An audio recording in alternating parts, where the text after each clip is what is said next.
Ako si Soiti, tamad na may pangarap. So ayan, nagluto ako ng kinamatisang atay balon-balunan na manok. So food trip na naman ako dyan. Kape muna tayo.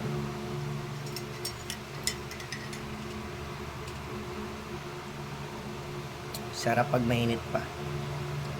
Grabe. Titikman natin kung masarap yung luto ko.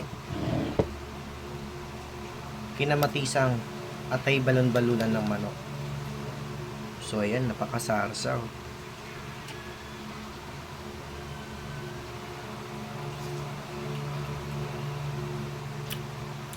Lagyan natin sili.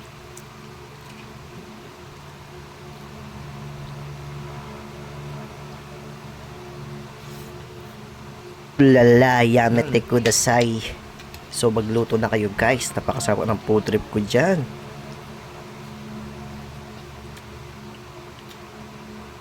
Nguyayin natin para lalong malasa yung pagka food trip ni Soiti. So di ba? Nakailang bite pa ako diyan. So lagyan natin ng sabaw para napakabisa na talaga yan. So di ba? Yamate kudasai. Titikman natin yung kape para agad na agad sa sikmura. So bye-bye guys. Ito na yung mga procedure guys. So ayan, sundan nyo lang yan at ay balunan na yun yung mga rekado. Gigisa natin yan. Unahin natin yung mantika, lagay yung bawang, lagay natin yung mga aromatics para lalong sumarap ang ating nilutong ulam. So by the way guys, pakisundan na lang yung recipe. Own version ko lang to.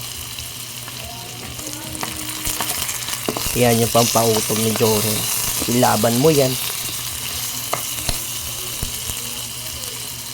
Yan, lagay na natin yung kamatis. Dapat yung kamatis pagkagisa, yung kita na yung ano, yung kaluluwa, yung malambot na. Pagkatapos niya, nalualuin natin, minekos-mekos na ni Soiti yan. Lagay na natin yung atay balon-balunan dyan para lalo na sumarap. Nasa 1/4 lang yan guys. Binili ko lang yan pagkalabas ko.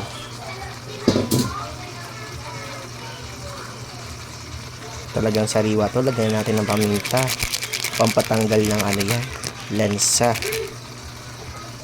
Lalagyan natin ng suka yan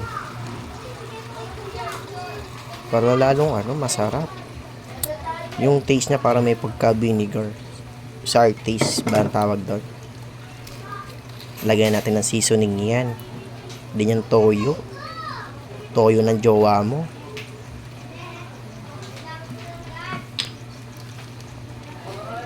Para sabay-sabay na yan. Nilagay na nga yung ginisa mix. So ayan, mabilis lang maluto yan. So ayan, kumukulo na siya. Malapit na yan guys, kumukulo na. So ayan, nilagay na ng sili nga ba. Hanggang dito lang aking video. Bye bye. Yamete kudasai.